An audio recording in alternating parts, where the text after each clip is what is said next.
Hello students, good morning to all. In the previous video we start from topic microeconomics and we covered meaning of microeconomics, scope of microeconomics, characteristics of microeconomics and the types of microeconomics. Now we start in this video from a need or utility of microeconomics. Need means what? Need means होता है ज़रूरत and utility means होता है उपयोग. हम micro economics की हमें ज़रूरत क्यों है और हम उसका यूज़ क्यों करते हैं, उसकी यूटिलिटी क्यों करते हैं, ये हम पढ़ेंगे इस टॉपिक में. Because microeconomic is very important for the knowledge of whole economy. अगर हमें पूरे इकोनॉमी की, पूरे होल इकोनॉमी, पूरे नेशन की नॉलेज चाहिए दैट कि पूरे नेशन की क्या पोजीशन है, तो हमें उसमें माइक्रो इकोनॉमिक्स हेल्प करेगी. और माइक्रो इकोनॉमिक्स कैसे हेल्प करेगा? एग्रीगेट लेवल पे, बिकॉज हम माइक्रो इकोनॉमिक्स में इंडिविजुअल लेवल पे हम स्टडी करते हैं. ओके, तो फॉर एग्जांपल अगर हम एम्प्लॉयमेंट सर्वे कर रहे हैं, ओके, कि अभी हमारे नेशन की एम्प्लॉयमेंट लेवल क्या है. ओके, तो हम अगर इंडिविजुअल माइक्रो इकोनॉमिक्स में हम इंडिविजुअल यूनिट्स पढ़ते हैं. अगर मैं इंडिविजुअल यूनिट में जाके देख सर्वे कर रही हूँ दैट कि अभी एम्प्लॉयमेंट की क्या लेवल है, क्या पोजीशन है, तो at the end individual units का सम हमारे पास क्या आएगा? Aggregate level. तो वही मैंने आप लोगों को बताया एग्जाम्पल में कि अगर मैं इंडिविजुअल लेवल पे जाके पूछ रही हूँ कि दैट कि उनका अभी एम्प्लॉयमेंट लेवल क्या है, तो लास्ट में जब मैं उनका सम अप करूँगी जाके मुझे एग्रीगेट लेवल पता चल जाएगा. तो ये हमारे लिए बहुत इम्पॉर्टेंट है माइक्रो इकोनॉमिक्स, बिकॉज वो हमें पूरी इकोनॉमी की इंफॉर्मेशन देता है. The sum of individual demand, individual production make the aggregate demand and combined supply. क्या बोला? अगर हमने इंडिविजुअल डिमांड्स को और इंडिविजुअल प्रोडक्शन को सम अप कर लिया एट द एंड, तो जाके हमें एग्रीगेट डिमांड या फिर एग्रीगेट सप्लाई, कंबाइंड सप्लाई की नॉलेज होगी. Hence microeconomics analyse essential for knowing the position of whole economy. इसलिए कहते हैं कि माइक्रो इकोनॉमिक्स हमें किस चीज़ में हेल्प करती है? एग्रीगेट लेवल की पोजीशन, पूरे इकोनॉमी की पोजीशन बताने के लिए होल इकोनॉमी की माइक्रो इकोनॉमिक्स बहुत इंपॉर्टेंट है. If we know the nature of whole economy we have to find out the nature of individual. अगर मुझे होल इकोनॉमी का नेचर चाहिए तो मुझे सबसे पहले इंडिविजुअल नेचर पता करने पड़ेंगे. Okay, individual units. Okay, the second one is helpful in solving economic production. अब इसका मतलब क्या हुआ? अगर मैं इंडिविजुअल यूनिट्स पे, माइक्रो इकोनॉमिक्स हमें हेल्प करता है इकोनॉमिक प्रॉब्लम को स्टडी करने के लिए, इकोनॉमिक प्रॉब्लम को सॉल्व करने के लिए, बिकॉज इससे हमारी होल इकोनॉमी की प्रॉब्लम सॉल्व होगी माइक्रो इकोनॉमिक को स्टडी करने से. बिकॉज हम इसमें इंडिविजुअल पता, यूनिट्स पे लेवल पे पता करते हैं. अगर मैंने इंडिविजुअली जा के उन सबकी इकोनॉमिक प्रॉब्लम्स जानी, सबकी प्रॉब्लम्स को सॉल्व किया, तो एट द एंड जाके तो मेरे पास सारी होल इकोनॉमी की प्रॉब्लम्स पता है. और अगर मेरे पास पूरी इकोनॉमी की प्रॉब्लम्स पता है तो मैं उसको सॉल्व करने भी कर पाऊँगी. तो एट द एंड क्या पता चला कि helpful in solving economic problems. कैसे? The problem of pricing of product and the pricing of factor of production are the main economic problem. हमारी यहाँ पे हमारे नेशन की सबसे बड़ी इकोनॉमिक प्रॉब्लम है दो. First is pricing of any product. पहला क्या प्रॉब्लम है? Pricing of any product. अगर मैं किसी भी कमोडिटी को क्या प्राइस दे रही हूँ with their production cost and profit. अगर मैं किसी भी कमोडिटी को प्राइस कर रही हूँ तो मुझे उस पर क्या प्राइस लगाना चाहिए ये देखते हुए कि उसकी प्रोडक्शन कॉस्ट क्या लगी और मुझे कितना प्रॉफिट चाहिए. प्लस इन दोनों से इम्पॉर्टेंट है कंज्यूमर बिहेवियर. कंज्यूमर का बिहेवियर और कंज्यूमर की डिमांड उस कमोडिटी को लेकर क्या है, ये सब हम एनालाइज करके ही किसी कमोडिटी को प्राइस देते हैं. ओके, प्राइसिंग उसकी बाद में होती है. And the second one is each seller and the second one is pricing of factor of production. Pricing of factor of production, तो पहले तो हम जानेंगे कि फैक्टर ऑफ प्रोडक्शन होते क्या हैं, है ना। बिकॉज हम क्यों जानेंगे, because each factor of production demand for remuneration for it, है ना। क्योंकि जितने भी फैक्टर ऑफ प्रोडक्शन है सब अपना अपना रेम्यूनरेशन मतलब उनकी वर्क के बदले, उनके वर्क के बदले जो प्राइस उनको मिलती है, किसी भी वर्कर एम्प्लॉई को उनके वर्क के बदले जो प्राइस मिलती है हम उसे बोलते हैं रेम्यूनरेशन। ओके, तो जितने भी हमारे फैक्टर ऑफ प्रोडक्शन होंगे उन सब लोगों की प्राइस फिक्स्ड होगी, उन प्राइस के बाद ही किसी कमोडिटी की हम प्राइस रख सकते हैं, है ना। तो फैक्टर ऑफ प्रोडक्शन क्या होते हैं, there are 5 factor of production. तो first one is land, labour, capital,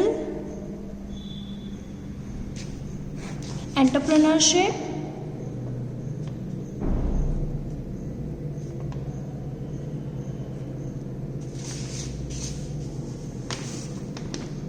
and the 5th one is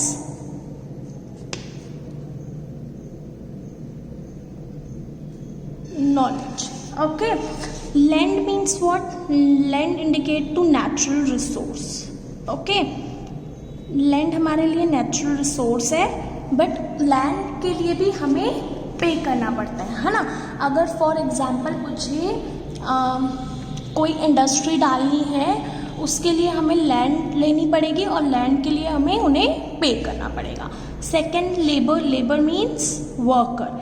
अब जो वर्क करेंगे, जो उन कमोडिटीज़ को प्रोडक्शन करने में हमारी हेल्प करेंगे, वो होंगे हमारे लेबर। अब जब मैं स्टार्ट करूँगी कुछ भी कोई भी फैक्ट्री या फिर कोई भी प्रोडक्ट का प्रोडक्शन, तो सबसे पहले मुझे कैपिटल चाहिए। Capital indicates to money. Okay, capital आप लोगों ने अकाउंट्स में भी पढ़ा होगा कि स्टार्ट में जो हम इन्वेस्ट करते हैं, अपने फर्स्ट स्टार्ट में जो हम इन्वेस्ट करते हैं अपनी बिजनेस में, उसे बोलते हैं कैपिटल।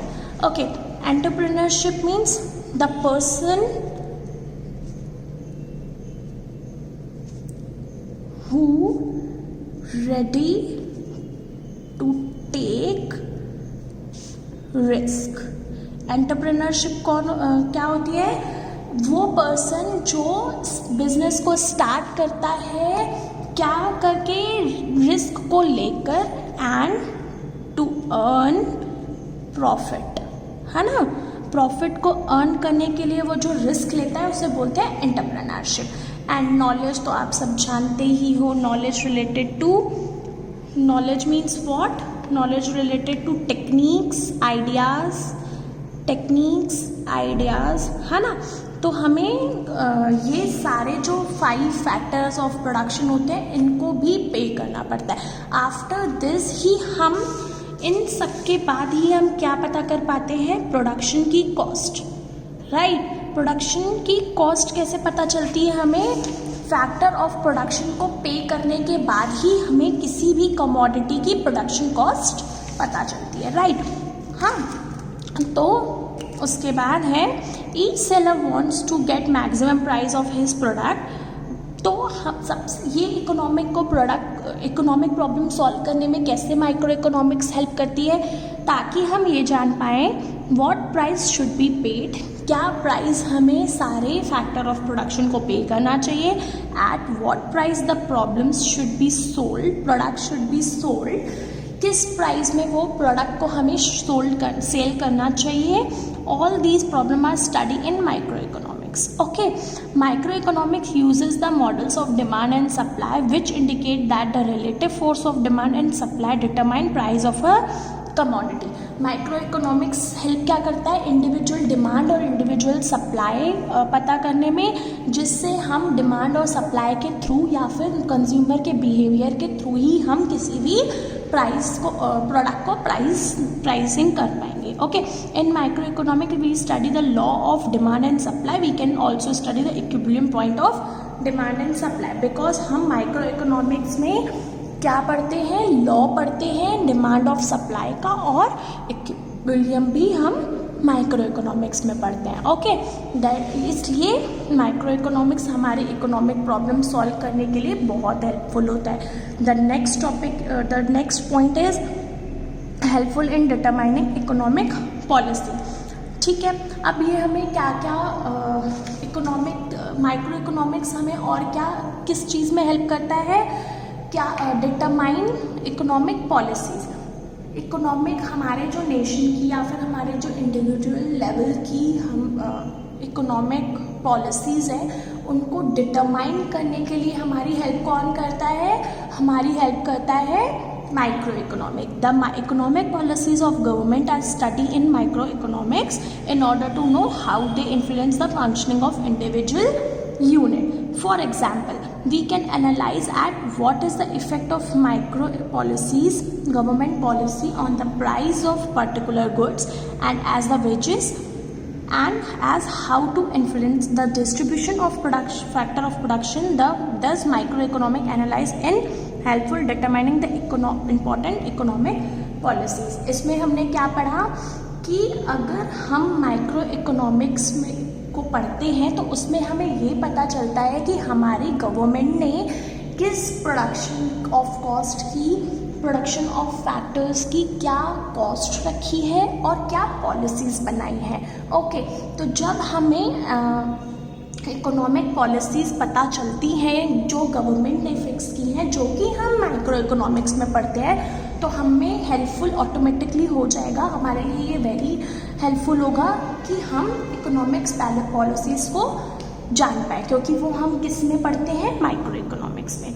Turn the page.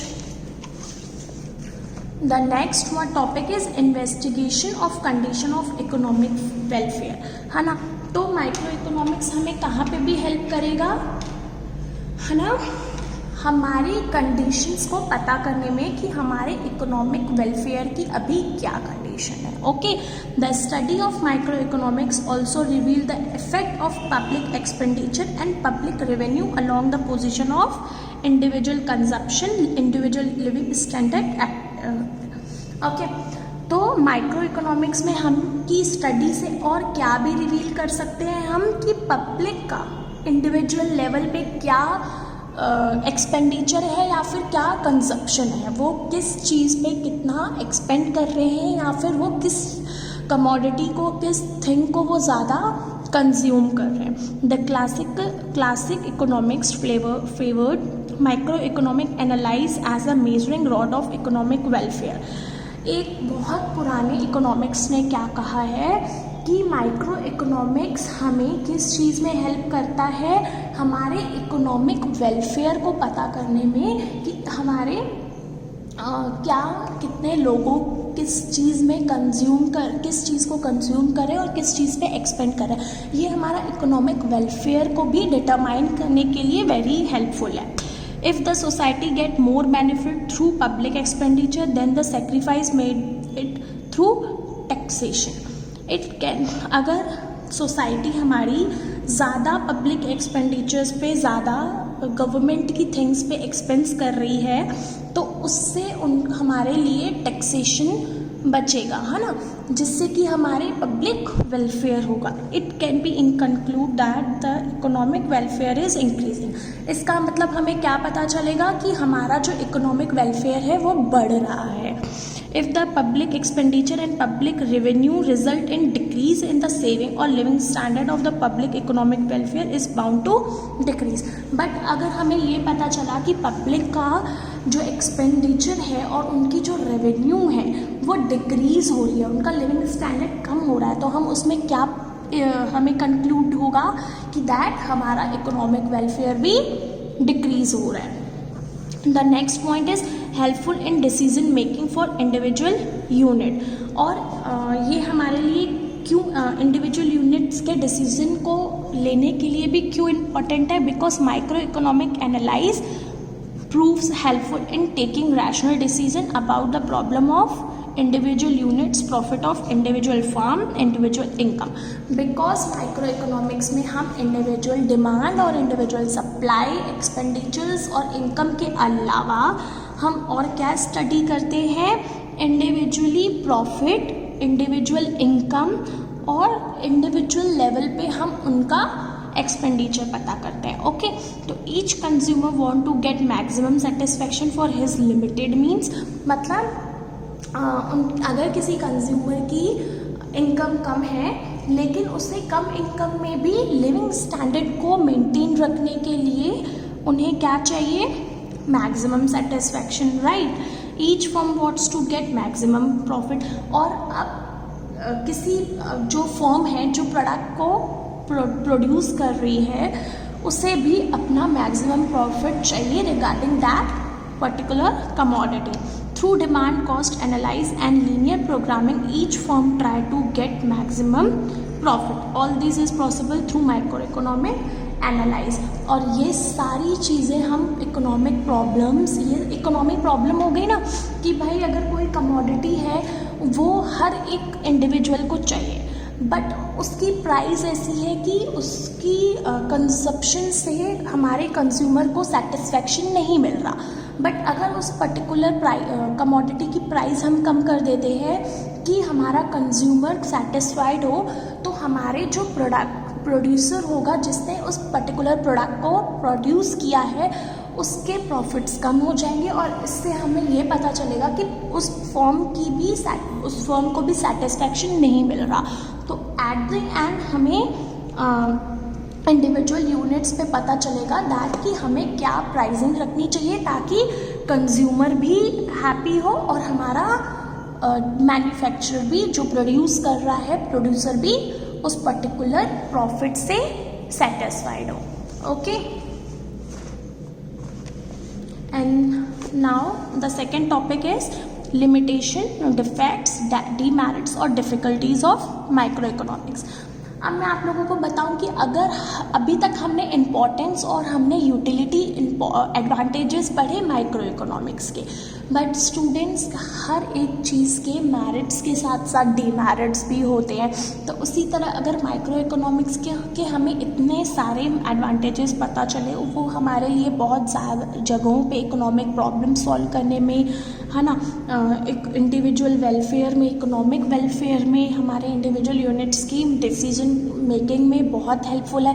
तो at some points microeconomics के कुछ लिमिटेशंस भी होंगे. लिमिटेशंस मतलब कमियां, डीमेरिट्स मतलब डिसएडवांटेजेस, डिफ़िकल्टीज भी होंगी हमारे माइक्रो इकोनॉमिक्स की जो हम इस टॉपिक में कवर करेंगे. So the next topic is based micro economics based on unrealistic assumption. Microeconomic is based on those unrealistic assumptions which are imaginary. Okay, इसका मतलब क्या हुआ, माइक्रो इकोनॉमिक्स किस पे बेस्ड है, माइक्रो इकोनॉमिक्स बेस्ड है अनरियलिस्टिक assumptions पे. मतलब सिर्फ और सिर्फ जो कि रियल नहीं है, अनरियलिस्टिक मतलब रियल नहीं है, जो इमेजिनरी है.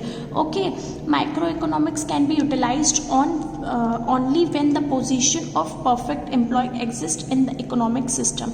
माइक्रो इकोनॉमिक्स का यूटिलाइज हम कब कर सकते हैं, सिर्फ तब हम कर सकते हैं जब हमारे इकोनॉमी की जो पोजीशन है एज अ एम्प्लॉयमेंट लेवल वो एग्जिस्ट करती हो. Okay, such a position is not found in practical life. But अगर प्रैक्टिकल लाइफ में देखा जाए तो हमारे नेशन के में परफेक्ट एम्प्लॉयमेंट एग्जिस्ट ही नहीं करता.